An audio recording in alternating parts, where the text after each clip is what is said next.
Hello students, आज हम class 11 का एक बहुत ही इंटरेस्टिंग टॉपिक स्टार्ट करने वाले हैं जिसका नाम है वेक्टर। वेक्टर मतलब सदिश। तो सदिश को स्टार्ट करने से पहले सबसे हमको नॉलेज होनी चाहिए किसकी? फिजिकल क्वांटिटीज की, कि जो आपकी फिजिकल क्वांटिटीज होती है वो क्या होती है। तो फिजिकल क्वांटिटीज के ऊपर एक बहुत ही अच्छा लेक्चर बनाया हुआ है पहले से ही, तो वो आपको वीडियो का लिंक डिस्क्रिप्शन में मिल जाएगा, आप वहां से देख सकते हैं। फिर भी यहाँ पर दोबारा से 2 मिनट के लिए फिजिकल क्वांटिटीज क्या होती है इसकी हम बात करते हैं, ठीक है। तो देखना, फिजिकल क्वांटिटीज एक ऐसी क्वांटिटीज होती हैं जिसको आप आसानी से मेजर कर सकते हो। मतलब जिनको आप, अगर आप लैब में जाएं और आपके पास एक इंस्ट्रूमेंट है तो आप ऐसी क्वांटिटीज को आसानी से क्या कर सकते हो? मेजर कर सकते हो, माप सकते हो, ठीक है। और ये फिजिकल क्वांटिटीज क्या करती हैं? ये जितने भी फिजिक्स के लॉ बने हैं, चाहे हमने न्यूटन के मोशंस के लॉ पढ़े, जितने भी लॉज फिजिक्स के अंदर बने हैं, तो ये सारे लॉज जो हमको बनते हैं, हमको नॉलेज मिलती है लॉज की, तो वो किनके कारण मिलती है? फिजिकल क्वांटिटीज के कारण ही मिलती है। तो हमने क्या लिखा है? द क्वांटिटीज, मतलब ऐसी quantities which can be measured, मतलब जिनको आप मेजर कर सकते हो। लैब में जाके आप उनको इंस्ट्रूमेंट की सहायता से मेजर कर सकते हो by an instrument and describe, जो हमको डिस्क्राइब करती है क्या? The law of physical world. इस फिजिकल वर्ल्ड में जितने भी लॉज बन रहे हैं फिजिक्स से रिलेटेड, इसकी नॉलेज हमको कौन देती है? फिजिकल क्वांटिटीज देती है। तो एग्जाम्पल देखो, एग्जाम्पल हमने लिखा है फोर्स। फोर्स का आपने नेम सुना होगा। तो फोर्स को हम क्या कह रहे हैं? फिजिकल क्वांटिटी कह रहे हैं। आप फोर्स को आसानी से मेजर भी कर सकते हो कि इस बॉडी के ऊपर कितना फोर्स अप्लाई किया जा रहा है ना, इंस्ट्रूमेंट की हेल्प से। और आपने देखा होगा, आपने क्लास 9th में भी पढ़ा होगा, हमने जब वहां पर न्यूटन के मोशंस के लॉ पढ़े थे, तो वहां पर हमको क्या पढ़ा था? हमने सेकंड लॉ के अंदर F = ma। तो ये लॉ कब बना? जब हमको फोर्स के बारे में मालूम था। M फॉर मतलब मास, जब हमको मास के बारे में मालूम होगा। और A फॉर होता है एक्सेलरेशन, तो जब हमको एक्सेलरेशन के बारे में मालूम होगा। तो ये तीनों चीजें हमको मालूम होंगी तभी तो हम क्या दे पाए? लॉ दे पाए ना। तो ये F मतलब फोर्स, मास, एक्सेलरेशन, ये क्या कर रही है? इनको आप आसानी से मेजर भी कर सकते हो। और ये क्या कर रही है? जितने भी लॉ हैं, इनको लॉ हम तक पहुंचाने का वर्क कर रही है। तो ऐसी क्वांटिटीज को क्या कहना पड़ेगा? फिजिकल क्वांटिटीज कहना पड़ेगा। जैसे वर्क हम पढ़ते हैं, वर्क हमने इस बॉडी पर किया, तो ये भी क्या है? फिजिकल क्वांटिटी है। मोमेंटम आपने पढ़ा होगा 9th क्लास में, है ना, तो ये मोमेंटम भी क्या है? फिजिकल क्वांटिटीज है। तो ये सारी क्वांटिटीज क्या करेंगी? जितने भी लॉज हम फिजिक्स में पढ़ते हैं ना, सारे के सारे किनकी वजह से पढ़ पा रहे हैं? किनकी वजह से डिराइव हुए हैं? इन फिजिकल क्वांटिटीज की वजह से ही डिराइव हुए, ठीक है। तो आगे हमको पढ़ना है, देखो, जो हमारी फिजिकल क्वांटिटीज होती है ना, वो मेनली 2 टाइप्स की होती है, ठीक है। जो फिजिकल क्वांटिटीज होती है वो मेनली 2 टाइप्स की होती हैं। तो वो 2 टाइप्स कौन कौन से हैं? फर्स्ट तो है स्केलर क्वांटिटी और सेकंड है वेक्टर क्वांटिटी, ठीक है। 2 टाइप्स हैं, फर्स्ट स्केलर क्वांटिटी और सेकंड है वेक्टर क्वांटिटी। तो हमको नंबर फर्स्ट पढ़ना है कि आखिर स्केलर क्वांटिटी हम किसे कहेंगे, ठीक है। तो आप याद रखना, कोई भी फिजिकल क्वांटिटी हो उसके पास ध्यान रखना मैग्नीट्यूड तो जरूर होता है। मैग्नीट्यूड का मतलब होता है न्यूमेरिकल वैल्यू। मैग्नीट्यूड का मतलब होता है न्यूमेरिकल वैल्यू। जैसे हमने बोला कि मैं मार्केट गया और मैं मार्केट से 5 किलोग्राम राइस लेकर आया, तो मैं जो राइस लेकर आया उसकी वैल्यू कितनी है? आप क्या बोलोगे कि भाई रोहित, तू मार्केट से क्या लेकर आया? 5 किलोग्राम राइस लेकर आया। तो ये 5 किलोग्राम क्या है? वैल्यू है। वैल्यू है ना किसकी? राइस की। तो इस न्यूमेरिकल वैल्यू को क्या कहना पड़ेगा? मैग्नीट्यूड कहना पड़ेगा। तो यहाँ पे जो 5 है, ये 5 किसको रिप्रेजेंट कर रहा है? मैग्नीट्यूड को रिप्रेजेंट कर रहा है, ठीक है। जैसे मैंने बोला कि यहाँ पर एक बॉल है और मैंने इस बॉल के ऊपर एक फोर्स लगाया। तो क्या बोलते हैं कि मैं सर, आपने इस फोर्स के ऊपर 5 न्यूटन का क्या लगाया? फोर्स लगाया। न्यूटन क्या है? यूनिट है फोर्स की। तो मैंने कितना फोर्स लगाया? 5 न्यूटन। तो जो यहाँ पे 5 है, ये क्या है? न्यूमेरिकल वैल्यू है, मतलब मैग्नीट्यूड है। तो यहाँ पे फोर्स का अगर मैं मैग्नीट्यूड पूछूं तो क्या बोलोगे कि सर कितना है? 5 है। तो कोई सी भी फिजिकल क्वांटिटी हो उसके पास मैग्नीट्यूड तो जरूर होता है, ठीक है। तो देखो, स्केलर क्वांटिटीज हम किसे कहेंगे? स्केलर क्वांटिटीज वो फिजिकल क्वांटिटीज होती हैं जिनके पास ओनली क्या होता है? मैग्नीट्यूड होता है। केवल एक न्यूमेरिकल वैल्यू होती है। केवल मैग्नीट्यूड होता है। तो ऐसी फिजिकल क्वांटिटीज को आप क्या कहोगे? ऐसी फिजिकल क्वांटिटीज को आप स्केलर क्वांटिटी कहोगे। अभी और डीप में एक्सप्लेन करेंगे, रुक जाओ। अब यहाँ पर आओ वेक्टर क्वांटिटीज के पास। अब वेक्टर क्वांटिटीज के पास बच्चों क्या होता है? मैग्नीट्यूड तो होता ही है, मैग्नीट्यूड तो हर किसी के पास रहेगा। कोई भी फिजिकल क्वांटिटी हो उसके पास मैग्नीट्यूड तो रहेगा। अब फिजिकल क्वांटिटीज को भी आप टू टाइप्स में डिवाइड कर रहे हो, एक स्केलर एक वेक्टर, लेकिन टाइप तो फिजिकल क्वांटिटीज के हैं। और अभी बताया फिजिकल क्वांटिटी कैसी भी हो मैग्नीट्यूड तो रहेगा। तो मैग्नीट्यूड केवल स्केलर के पास होता है। अब वेक्टर की बात कर रहे हैं, इसके बाद मैग्नीट्यूड तो होगा, लेकिन साथ में इसके पास एक और एक्स्ट्रा चीज होगी जिसको कहेंगे डायरेक्शन। क्या कहेंगे? डायरेक्शन। तो ध्यान रखना, वेक्टर क्वांटिटी के पास मैग्नीट्यूड के साथ साथ डायरेक्शन भी होती है। अब कैसे होती है? इसके पास क्यों नहीं होती, इसके पास कैसे होती है, इसको समझते हैं। ठीक है, तो ये समझेंगे हम किसके मीडियम से? एग्जाम्पल से। ठीक है, तो एग्जाम्पल देखते हैं। सबसे पहले हम स्केलर क्वांटिटी के एग्जाम्पल पढ़ते हैं। स्केलर क्वांटिटी का एग्जाम्पल होता है मास, जिसको अपन हिंदी में क्या कहते हैं? द्रव्यमान कहते हैं। तो मैं इस मास द्रव्यमान को स्केलर क्वांटिटी कह रहा हूं। और तुमने अभी भी पढ़ा है स्केलर क्वांटिटी क्या होती है? जिनके पास केवल क्या होता है? मैग्नीट्यूड होता है। और इनके पास क्या नहीं होती? इनके पास डायरेक्शन नहीं होती। मतलब इनको शो करने के लिए हमको डायरेक्शन बताना जरूरी नहीं है, केवल क्या बताना जरूरी है? केवल मैग्नीट्यूड बताना जरूरी है। चेक करते हैं कैसे। मेरे हाथ में यहाँ पर एक मार्कर रखा हुआ है। जब ये मार्कर है तो उसका कुछ ना कुछ मास तो होगा। तो मैंने मान लिया जो ये मार्कर है, इस मार्कर का मास है 100 ग्राम। कितना मान लिया? इस मार्कर का वेट है 100 ग्राम। अगर मैं इसी मार्कर को मेरे हाथ पे रखकर इस डायरेक्शन में जाऊं, कुछ इस प्रकार चलूं, तो क्या अब इसका मास चेंज हो जाएगा? नहीं, अब भी कितना रहेगा? 100 ग्राम रहेगा। क्या मैं इस मार्कर को इस डायरेक्शन में लेकर मूव हूं, तो क्या अब इसका वेट चेंज हो जाएगा? मास बदल जाएगा क्या? नहीं बदलेगा। चाहे मैं किसी भी डायरेक्शन में जाऊं, हर एक डायरेक्शन में जाने पर मुझे क्या बोलना पड़ेगा कि इस मार्कर का जो मास है वो अब भी क्या है? 100 ग्राम सी है। तो क्या बार बार मैं यहाँ पर डायरेक्शन का जिक्र करूं? डायरेक्शन बोलना जरूरी नहीं है। सर आप किसी भी डायरेक्शन में जाओ, हमेशा इसका मास क्या रहने वाला है? फिक्स्ड रहने वाला है। तो यहाँ पे डायरेक्शन कब बोलनी पड़ती? तो देखो, अगर मैं इस डायरेक्शन में जाता, अगर यहां जाने पर इसका मास 100 ग्राम होता, और अगर मैं इस डायरेक्शन में जाता, यहां जाने पर इसका मास 200 ग्राम हो जाता, तब मेरे को यहाँ पर डायरेक्शन बोलना पड़ता कि भाई इधर जाओगे तो 100 ग्राम रहेगा, इधर जाओगे तो 200 ग्राम हो जाएगा। तो अब इस समय तो डायरेक्शन को बोलना जरूरी है, लेकिन मास तो चेंज होता ही नहीं है। कहीं भी चले जाओ तो क्या डायरेक्शन बताना जरूरी है? नहीं है। तो क्या बोला हमने? स्केलर क्वांटिटी वो होती है जिनके पास केवल क्या होता है? मैग्नीट्यूड होता है। तो मैग्नीट्यूड तो बोलना पड़ेगा ना कि 100 ग्राम वेट है, तो 100 ग्राम क्या है? मैग्नीट्यूड है, लेकिन डायरेक्शन बताना जरूरी नहीं है। तो ऐसी क्वांटिटीज क्या कहलाती हैं? स्केलर क्वांटिटीज कहलाती है। ठीक है, समझ में आया? तो ऐसी क्वांटिटीज क्या कहलाएंगी? Scalar quantities कहलाएंगी। अब हम यहाँ पे बात कर लेते हैं वेक्टर क्वांटिटी की। वेक्टर क्वांटिटी किसे कहें? जो बताया था जिसके पास क्या हो? मैग्नीट्यूड भी हो, जिसके पास क्या हो? मैग्नीट्यूड भी हो, और जिसके पास क्या हो? डायरेक्शन भी हो। दोनों चीजें बताना जरूरी हो, तो ऐसी क्वांटिटी को आप क्या कहोगे? वेक्टर क्वांटिटी कहोगे। कैसे? एग्जाम्पल। तो देखो, इसका एग्जाम्पल हम ले रहे हैं फोर्स। जो फोर्स होती है ना, फोर्स एक वेक्टर क्वांटिटी होती है। तो चेक करते हैं, आप फोर्स को वेक्टर क्वांटिटी कह रहे हो, मतलब इसके पास मैग्नीट्यूड भी होना जरूरी है और इसकी डायरेक्शन का बताना भी जरूरी है। तो देखते हैं क्या वाकई में ऐसा सच है।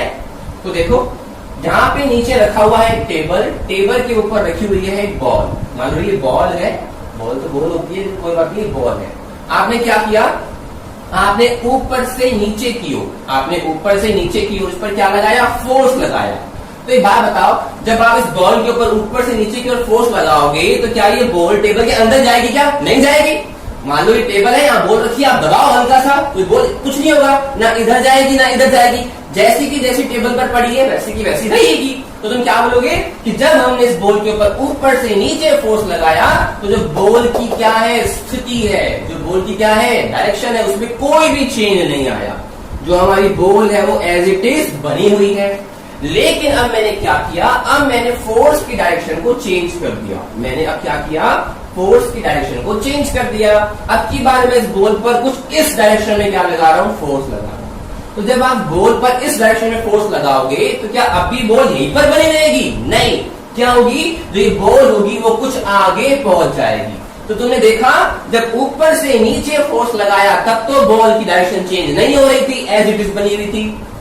जैसे ही फोर्स की डायरेक्शन चेंज कर दी, अब बॉल के बारे में हमारा स्टेटमेंट भी चेंज हो गया कि बॉल अब वहीं पर नहीं है, बॉल में क्या आ गया, डिस्प्लेसमेंट आ गया। तो यहाँ पे डायरेक्शन बताना जरूरी है ना।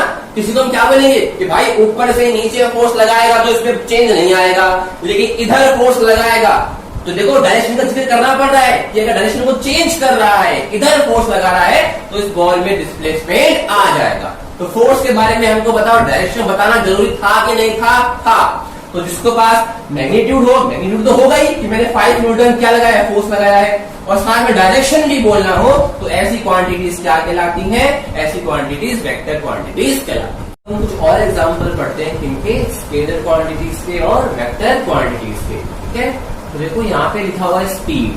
स्पीड को डिनोट करते हैं एस से।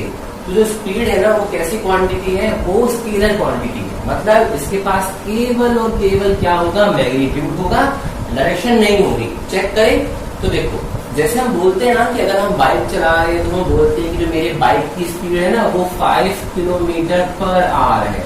इसका मीनिंग क्या होता है कि जो मेरी बाइक है ना वो 1 आवर में कितने किलोमीटर दूरी को तय करती है, 5 किलोमीटर दूरी को क्या करती है, कवर करती है। ये तो बोलते हैं। अगर हम किसी ट्रेन में बैठे तो हम क्या बोलते हैं कि ट्रेन की स्पीड कितनी है, 20 किलोमीटर पर आवर है। कि 1 आवर के अंदर जो हमारी ट्रेन है वो कितनी डिस्टेंस कवर कर लेगी, 20 किलोमीटर डिस्टेंस कवर कर लेगी। तो यहाँ पर जो हम बात कर रहे हैं ना, यहाँ पर हम बात कर रहे हैं बच्चों स्पीड की। यहाँ पे हमको डायरेक्शन से मतलब नहीं है, बस हमको ये कहना पड़ेगा कि जो मेरी बाइक है ना वो 5 किलोमीटर पर आवर से चल रही है, लेकिन किस डायरेक्शन में चल रही है ये बताना जरूरी नहीं है। केवल ये बोल दो कि जो मेरी कार है वो 10 किलोमीटर पर आवर से चल रही है। तो यहाँ पे केवल स्पीड बताई हमने, यहाँ पे केवल हमने क्या बताया, मैग्नीट्यूड बताया कि जो स्पीड है वो कितनी है, 5 किलोमीटर पर आवर है, यहाँ पे कितनी है, 20 किलोमीटर पर आवर है। लेकिन मेरी गाड़ी, ये ट्रेन किस डायरेक्शन में चल रही है, क्या मैंने इसका जिक्र किया? नहीं किया। तो जब केवल मैग्नीट्यूड हो तो इस केस में क्या कहा जाता है बच्चों, इसको स्पीड कहा जाता है। लेकिन यहाँ पे है वेलोसिटी। वेलोसिटी बिल्कुल सेम होती है स्पीड की तरह। अब फर्क क्या होता है देखो, अब मैंने साथ में ये और बोल दिया कि जो मेरी बाइक है ना उसकी स्पीड कितनी है, देखो वो 5 किलोमीटर पर आवर से चल रही है। यहाँ पर मैं क्या बोल रहा था, जो मेरी बाइक है वो 5 किलोमीटर पर आवर चल रही है। लेकिन अब मैं शब्द और ऐड कर रहा हूँ कि जो मेरी बाइक है वो 5 किलोमीटर पर आवर से तो चल रही है, लेकिन साथ साथ नॉर्थ डायरेक्शन में चल रही है। तो अब की बार मैंने यहाँ पे एक सेंटेंस और जोड़ दिया कि जो मैं बाइक चला रहा हूँ ना वो किस डायरेक्शन में चला रहा हूँ, नॉर्थ डायरेक्शन में चला रहा हूँ। तो जब आप केवल डायरेक्शन और जोड़ देते हो तो स्पीड क्या बन जाती है, वेक्टर क्वांटिटी बन जाती है, और जिसको क्या कहा जाता है, वेलोसिटी कहा जाता है। तो ये वेक्टर क्वांटिटी क्यों, 5 किलोमीटर पर आवर तो क्या होगा, मैग्नीट्यूड होगा, और साथ में डायरेक्शन भी बता दी कि नॉर्थ डायरेक्शन में, तो इसके पास मैग्नीट्यूड के साथ साथ डायरेक्शन भी हो गई। तो वेलोसिटी क्या बन जाएगी, वेक्टर क्वांटिटी। लेकिन ये स्पीड क्या थी, ये स्केलर क्वांटिटी है। क्यों, क्योंकि इसके पास केवल क्या है, मैग्नीट्यूड। हम यहाँ पे क्या नहीं बता रहे, स्पीड नहीं बता रहे हैं। ठीक है, एक एग्जांपल और करते हैं। तो देखो वो एग्जांपल क्या है, वो एग्जांपल है डिस्टेंस और डिस्प्लेसमेंट का। तो ध्यान से समझना डिस्टेंस और डिस्प्लेसमेंट क्या होता है। तो यहाँ पे हमने लिखा डिस्टेंस,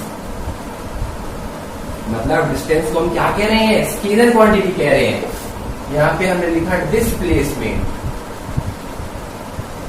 और डिस्प्लेसमेंट को हम क्या कह रहे हैं, वेक्टर क्वांटिटी क्या है। तो देखना यहाँ पर एक लड़का खड़ा है पॉइंट ए पर। ठीक है, हमने देखा कि ये लड़का है ना कि ए पॉइंट से कुछ देर बाद पहुंच जाता है पॉइंट बी पर, और क्या करता है, ये पॉइंट बी के बाद कुछ देर के बाद पहुंच जाता है पॉइंट सी पर।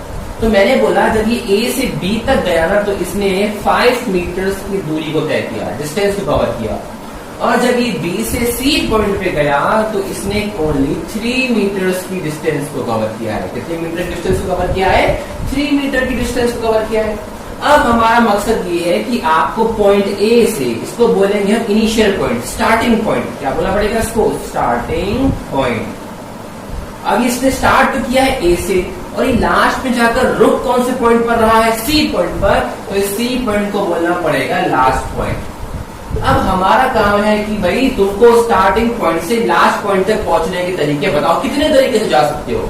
तो एक तरीका तो ये हो गया कि भाई ए से बी जाओ 5 मीटर, फिर बी से सी जाओ 3 मीटर। तो क्या बोलना पड़ेगा कि ये लड़का कुल कितना चला, 5 + 3, टोटल इसने 8 मीटर की डिस्टेंस को कवर किया। अब किसी लड़के ने बोला कि भाई मैं तो कुछ इस प्रकार जाऊंगा, तो देखो उसने बोला कि मैं पहले कुछ घूमता हुआ ऐसे जाऊंगा, तो मान लो ये डिस्टेंस है 7 मीटर, और इसके बाद मैं घूमता हुआ फिर जाऊंगा कुछ दूर, और ये डिस्टेंस है 6 मीटर। तो क्या इस तरीके से नहीं जा सकते, ए से देखो चल तो ए से रहे हैं, अब कहीं भी घूम फिर के जाए, पहुंच तो लास्ट पॉइंट पर रहे हैं। तो अब ये लड़का कितना चला, 7 मीटर यहाँ चला, 6 मीटर यहाँ चला, तो टोटल कितना मीटर चला, 13 मीटर। तो यहाँ पे क्या है, एक फिक्स डायरेक्शन नहीं है, हमको केवल ये बोला कि आपको स्टार्टिंग पॉइंट से कहां पर पहुंचना है, लास्ट पॉइंट पर पहुंचना है। अब मैं कहीं से भी जाऊं मेरी मर्जी, जब मैं यहाँ से और यहाँ से गया तो मैं 8 मीटर चला, जब मैं ऐसे घूम के गया तो मैं केवल 13 मीटर चला। तो क्या यहाँ पे मैं डायरेक्शन बता रहा हूँ, क्या नहीं बता रहा। अब सवाल वाले ने आपको ये बोल दिया कि आपको ए से सी तक तो पहुंचना है, लेकिन एक आपको बाइंड कर दिया, बोला है कि आपको सबसे छोटे रास्ते से पहुंचना है। आपको क्या करना है, सबसे छोटे रास्ते से पहुंचना है। तो सोचो कि ये वाले रास्ते को आप सबसे छोटा रास्ता बोलोगे, नहीं। क्या आप इस वाले रास्ते को सबसे छोटा रास्ता बोलोगे, नहीं। तो जब हम सोचते हैं कि आखिर सबसे छोटा वाला रास्ता कौन सा होगा, तो देखो ध्यान से देखना, सबसे छोटा वाला रास्ता क्या होगा।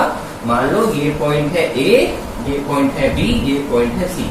तो देखो ए से लेकर सी तक मेरे को सबसे छोटे रास्ते पर पहुंचना है, तो सबसे छोटा वाला रास्ता ये नहीं होगा, ए सी यही होगा ना। तो हमको कहना पड़ेगा कि भाई अब मेरे को ए सी रास्ते से होकर जाना पड़ेगा। क्यों, क्योंकि क्वेश्चन वाले ने बोला है कि तेरे को सबसे छोटे रास्ते से जाना है। किससे जाना है, सबसे छोटे रास्ते से। तो हम मजबूर हैं कि भाई जो ये ए सी है ना, यही क्या है, सबसे छोटा रास्ता है। तो मेरे को चाहकर, मैं अगर नहीं चाहता हूँ ना, फिर भी मेरे को यहीं से जाना पड़ेगा। तो क्या आप पर्टिकुलर मेरे को इसी डायरेक्शन को फॉलो नहीं करना पड़ेगा, करना पड़ेगा ना। तो जब हम एक फिक्स्ड डायरेक्शन को फॉलो करते हैं, तो देखो इनिशियल पॉइंट, ये फाइनल पॉइंट, तो इनिशियल पॉइंट और फाइनल पॉइंट के बीच जो सबसे कम डिस्टेंस होती है, सबसे छोटा रास्ता होता है, इसको कहा जाता है डिस्प्लेसमेंट। क्या कहते हैं, डिस्प्लेसमेंट। ध्यान रखना, स्टार्टिंग पॉइंट से लास्ट पॉइंट के बीच की सबसे जो छोटी डिस्टेंस होती है क्या कहलाती है, डिस्प्लेसमेंट कहलाती है। तो क्या सबसे छोटी डिस्टेंस यही है, क्या कहलाएगी, डिस्प्लेसमेंट कहलाएगी। तो क्या इसको बताने के लिए मेरे को डायरेक्शन नहीं चाहिए कि भाई सबसे छोटी डिस्टेंस यही है, तो देखो ऐसे ही जाना पड़ेगा। तो क्या डायरेक्शन नहीं बतानी पड़ी कि इसी दिशा में जा, तो डिस्प्लेसमेंट को बताने के लिए बच्चों डायरेक्शन बतानी पड़ी। लेकिन एक डिस्टेंस होती है, डिस्टेंस क्या, कहीं से भी जाओ, मैं ऐसे गया 13 डिस्टेंस, मैं ऐसे गया 8 मीटर डिस्टेंस। तो क्या इसमें डायरेक्शन चाहिए, क्या नहीं चाहिए, कैसे भी जा, हम बाइंड ही नहीं है। लेकिन डिस्प्लेसमेंट में हम बाइंड है। डिस्प्लेसमेंट क्या होता है, सबसे छोटी दूरी। अब सबसे छोटी दूरी तो बच्चों यही है ना, तो यहीं से ही जाना पड़ेगा, तो इसी डायरेक्शन को फॉलो करना पड़ेगा। तो हमको यहाँ पे डायरेक्शन भी बतानी पड़ी कि भाई इस डायरेक्शन को फॉलो करोगे ना तो सबसे छोटी दूरी पे पहुंच जाओगे। तो डिस्प्लेसमेंट को बताने के लिए डायरेक्शन भी बतानी पड़ी। तो डिस्प्लेसमेंट तो क्या है, वेक्टर क्वांटिटी। लेकिन जो डिस्टेंस है, कैसे भी जाऊं, कैसे घूम के कैसे भी जाऊं, मतलब ही नहीं है, तो डायरेक्शन बताने की नीड नहीं है। तो डिस्प्लेसमेंट क्या होता है, स्केलर क्वांटिटी।